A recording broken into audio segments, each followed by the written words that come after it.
ಇನ್ನು ಕಾಂಗ್ರೆಸ್ ನಾಯಕರು ನಿನ್ನೆಯಿಂದ ಫುಲ್ ಸೈಲೆಂಟ್ ಆಗಿದ್ದಾರೆ. ಆದರೂ ಸೈಲೆಂಟ್ ಆಗಿಯೇ ತಂತ್ರಗಳನ್ನ ರೆಡಿ ಮಾಡ್ತಾ ಇದ್ದಾರೆ ಅನ್ನುವಂತ ಚರ್ಚೆ ಶುರುವಾಗಿದೆ. ಡಿಕೆ ಬೆಳಗಾವಿಯಲ್ಲೇ ಇದ್ರು 2 ದಿನದಿಂದ ಸತೀಶ್ ಜಾರಕಿಹೊಳಿ ಭೇಟಿ ಆಗದೆ ಇರೋದು ಕುತೂಹಲಕ್ಕೆ ಕಾರಣವಾಗಿದೆ.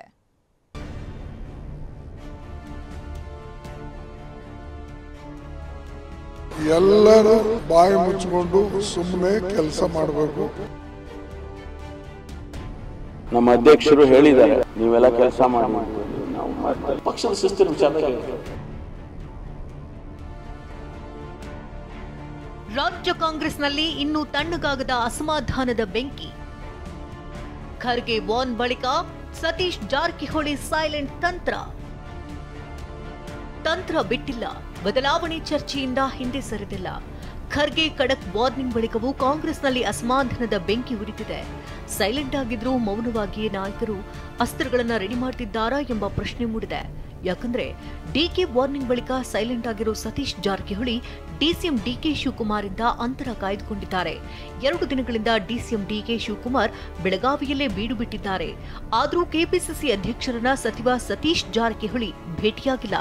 ಈ ಮೂಲಕ ಪರೋಕ್ಷವಾಗಿ ಸತೀಶ್ ಜಾರಕಿಹೊಳಿ ಮುನಿಸು ಹೊರಹಾಕ್ತಿದ್ದಾರಾ ಎಂಬ ಚರ್ಚೆ ಶುರುವಾಗಿದೆ.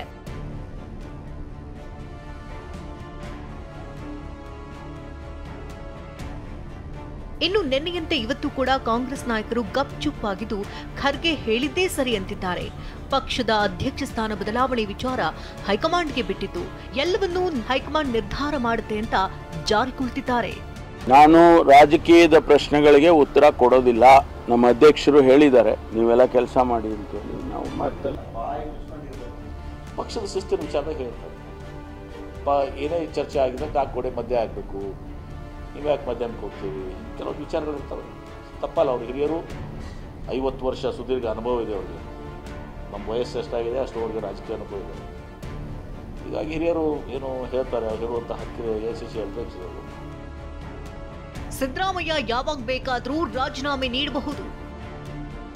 ಕಾಂಗ್ರೆಸ್ ಮನೆ ಬೆಳವಣಿಗೆ ಬಗ್ಗೆ ಜಗದೀಶ್ ಶೆಟ್ಟರ್ ಭವಿಷ್ಯ. ಕಾಂಗ್ರೆಸ್ ಮನೆಯ ಬೆಳವಣಿಗೆ ಬಗ್ಗೆ ಪ್ರತಿಕ್ರಿಯಿಸಿದ ಸಂಸದ ಜಗದೀಶ್ ಶೆಟ್ಟರ್, ಸಿದ್ದರಾಮಯ್ಯ ಯಾವಾಗ ಬೇಕಾದರೂ ರಾಜೀನಾಮೆ ಕೊಡಬಹುದು ಅಂತ ಭವಿಷ್ಯ ನುಡಿದಿದ್ದಾರೆ. ಬಿಜೆಪಿ ಒತ್ತಾಯ ಅಲ್ಲ, ಬಹುಶಃ ಇಂಟರ್ನಲ್ಲಿ ಇನ್ ಫೈಟಿಂಗ್ ನಡೆಯೋದಲ್ಲ ಕಾಂಗ್ರೆಸ್ ಒಳಗೆ.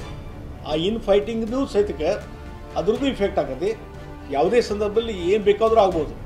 ಸಿದ್ದರಾಮಯ್ಯ ಯಾವಾಗ ಬೇಕಾದರೂ ರಾಜೀನಾಮೆ ಕೊಟ್ಟು ಹೋಗ್ಬೋದು ಮತ್ತು ಕಾಂಗ್ರೆಸ್ನಲ್ಲಿ ಒಂದು ಅರಾಜಕತೆ ನಿರ್ಮಾಣ ಆಗುವಂಥದ್ದು ಎಲ್ಲ ಪಾಸಿಬಿಲಿಟಿ ಇದಾವೆ. ಇವತ್ತಿನ ಪರಿಸ್ಥಿತಿ ನೋಡಿದ್ರೆ ಸೈಲೆಂಟ್ ತಂತ್ರ ಮಧ್ಯೆ ಬೆಳಗಾವಿಯಲ್ಲಿ ಕಾಂಗ್ರೆಸ್ ಸಮಾವೇಶ. ಸರ್ಕಾರಿ ದುಡ್ಡು ಬಳಕೆಯೆಂದ ಶೆಟ್ಟರ್, ಡಿಸಿಎಂ ಡಿಕೆ ಡಿಚ್ಚಿ. ಇನ್ನು ಕಾಂಗ್ರೆಸ್ ಕುರ್ಚಿ ಗೊಂದಲದ ಮಧ್ಯೆ ಬೆಳಗಾವಿಯಲ್ಲಿ ಗಾಂಧಿ ಭಾರತ ಸಮಾವೇಶಕ್ಕೆ ಕಾಂಗ್ರೆಸ್ ಸಿದ್ಧತೆ ಮಾಡಿಕೊಳ್ಳುತ್ತದೆ. 2 ದಿನದಿಂದ ಡಿಸಿಎಂ ಡಿಕೆ ಬೆಳಗಾವಿಯಲ್ಲಿ ಠಿಕಾಣಿ ಹೂಡಿದ್ದಾರೆ. ಕಾರ್ಯಕ್ರಮ ಯಶಸ್ವಿಯಾಗಲಿ ಅಂತ ದೇವರ ಮೊರೆ ಹೋಗಿರೋ ಡಿಕೆ ಕಪಿಲೇಶ್ವರ ದೇವಸ್ಥಾನದಲ್ಲಿ ವಿಶೇಷ ಪೂಜೆ ಸಲ್ಲಿಸಿದ್ದಾರೆ. ರಕ್ಷಣೆ ಬೇಕಲ್ವಾ, ಅದಕ್ಕೆ ದೇವಸ್ಥಾನಕ್ಕೆ ಹೋಗ್ತಿದ್ದೇನೆ ಎಂದಿದ್ದಾರೆ. ದೇವಸ್ಥಾನಕ್ಕೆ ಹೋಗೋಣ, ನಿಮ್ಮಿಂದ ಎಲ್ಲ ರಕ್ಷಣೆ ಬೇಕಲ್ಲಪ್ಪ ನಂಗೆ.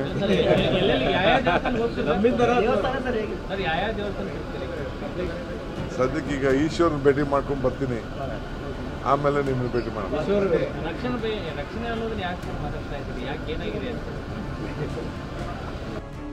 ಇನ್ನು ಕಾಂಗ್ರೆಸ್ ಸಮಾವೇಶಕ್ಕೆ ಸರ್ಕಾರಿ ದುಡ್ಡು ಬಳಸುತ್ತಿದ್ದಾರೆ ಅಂತ ಸಂಸದ ಜಗದೀಶ್ ಶೆಟ್ಟರ್ ಆರೋಪಿಸಿದ್ದಾರೆ. ಇದಕ್ಕೆ ತಿರುಗೇಟು ಕೊಟ್ಟಿರೋ ಡಿಕೆ ಬೆಳಗಾವಿ ಟೂರ್ ಕರೆದುಕೊಂಡು ಹೋಗ್ತೀನಿ ಅಂತ ಪಂಚ್ ಕೊಟ್ಟಿದ್ದಾರೆ. ಏನು ಸರ್ಕಾರದ ಹಣ ಖರ್ಚು ಮಾಡಿ ಇವತ್ತು ಅಧಿವೇಶನ ಮಾಡ್ಲಿಕ್ಕೆ ಹೊಂಟಿದಾರಲ್ಲ, ಅವತ್ತು ಮನಮೋಹನ್ ಸಿಂಗ್ ಅವ್ರು ತೀರ್ಕೊಂಡ್ರು ಅಂತ ಹೇಳಿ ಇದನ್ನು ಮುಂದೆ ಹಾಕಿದ್ರು. ಇವತ್ತು ಅದೇ ಮುಂದುವರೆದಂಥ ಭಾಗ ಇದು.